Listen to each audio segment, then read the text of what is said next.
Hi friends, welcome to loser trader zone. இந்த வீடியோவில் நம்ம என்ன பார்க்க போகிறோம்னா, நான் வந்து ரியல் ட்ரேடில் நிறைய லாஸ் பண்ணிட்டேன். அதனால தான் பேப்பர் ட்ரேட் பண்ணிகிட்ருக்கேன். ஸோ ஒரு சிலர் என்ன கேட்குறீங்கன்னா, பேப்பர் ட்ரேடில் ப்ராஃபிட் பண்ணுறது ஈஸி, ரியல் ட்ரேடில் நம்ம சைக்காலஜி அங்கே ஒர்க் ஆகாது அப்படின்னு சொல்லிட்டு. பேப்பர் ட்ரேட்னாலும் சரி, ரியல் ட்ரேட்னாலும் சரி,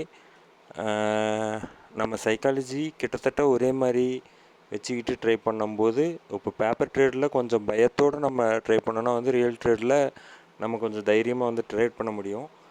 இப்போ பேப்பர் ட்ரேடாக இருந்தாலும் இப்போ இதில் நான் யூஸ் பண்ணுறது ஃப்ரண்ட் பேஜ் அப்படின்ற ஒரு ஆப் யூஸ் பண்ணிகிட்ருக்கேன். ஸோ இதில் லாகின் நம்ம க்ரியேட் பண்ணோன்னா நம்மளுக்கு 10 lakhs டம்மி அமௌண்ட்டு அதில் இருக்கிற மாதிரி கொடுப்பாங்க.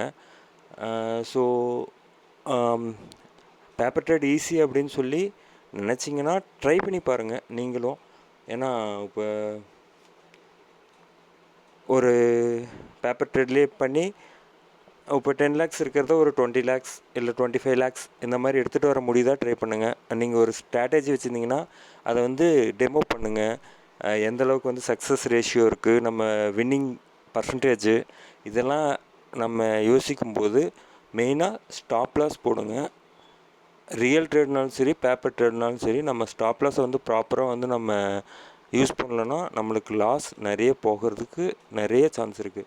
ஸோ பேப்பர் ட்ரேடாக இருந்தாலும் நம்ம ஸ்டாப் லாஸை ப்ராப்பராக போட்டுட்டு நம்ம ட்ரேட் பண்ணனா தான் நம்மளோட இதில் வர டம்மி பைசானாலும் அதை நம்ம ஹோல்ட் பண்ண முடியும். ஸோ அந்த மாதிரி ஈஸி அப்படின்னாலும் நம்மளோட சைக்காலஜி இங்கேயுமே வேலை செய்யாது. ஒரு 10 நாள் நார்மலாக இருப்போம். 11ஆவது நாள் நம்ம ரியல் ட்ரேடில் எப்படி நம்ம டெம்பரை லூஸ் பண்ணுறோமோ அதே மாதிரி இதுலேயும் நம்ம டெம்பரை லூஸ் பண்ணுவோம். ஸோ பேப்பர் ட்ரேடுனாலும் ஒரு 1 month நீங்கள் ப்ராப்பராக ட்ரேட் பண்ணுங்கள். 10 lakhs இருக்கிற கேபிட்டலை ஒரு 25 lakhs எடுத்துகிட்டு போக முடியுதா பாருங்கள். ஸோ அந்த மாதிரி உங்களால் எடுத்துகிட்டு போக முடிச்சுன்னா கண்டிப்பாக நீங்கள் ரியல் ட்ரேடில் உங்களோட வின்னிங் ஸ்ட்ராட்டஜியை வச்சு நீங்கள் ட்ரேட் பண்ணலாம். எந்த ஸ்ட்ராட்டஜி ஆனால் யூஸ் பண்ணாலும் ஸ்டாப் லாஸை மட்டும் ப்ராப்பராக போட்டுக்கோங்க. அது நீங்கள் ஸ்டாப் லாஸ் 1 பாயிண்ட்டும் வைக்கலாம், 100 பாயிண்ட்டும் வைக்கலாம். அந்த 100 பாயிண்ட்டுனாலும் 100 பாயிண்ட் மைனஸ் போகும்போது அதுக்கப்புறம் க்ளோஸ் பண்ணால் தான் உங்களுக்கு கேபிட்டல் நிற்கும்.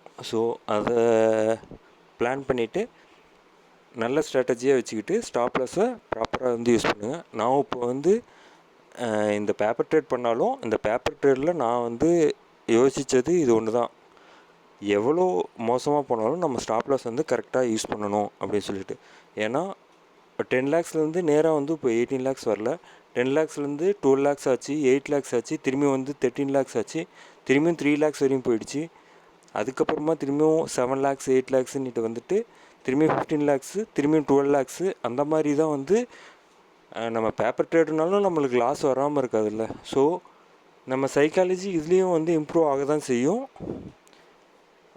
ஸோ அந்த மாதிரி நீங்கள் யோசிக்காமல் பேப்பர் ட்ரேடுனால் ஈஸி, ரியல் ட்ரேடு தான் கஷ்டம், அந்த இடத்துல நம்மளுக்கு சைக்காலஜி ஒர்க் ஆகாது அப்படிலாம் இல்லை. பேப்பர் ட்ரேடுனாலும் நம்ம அந்த இடத்துல நம்ம பதட்டம் வரதான் செய்யும். ட்ரை பண்ணி பாருங்கள். ஈஸி அப்படின்னு நினச்சிங்கன்னா ஸோ ட்ரை பண்ணுங்கள். இப்போ 10 lakhs இருக்கிறத 25 lakhs வர மாதிரி ட்ரை பண்ணுங்கள். ஸோ கண்டிப்பாக உங்களுக்கு அந்த சைக்காலஜி ரியல் ட்ரேட் போகும்போது கண்டிப்பாக யூஸ் ஆகும். ஸ்டாப் லாஸ் மெயின்டைன் பண்ணுங்கள். Thank you friends.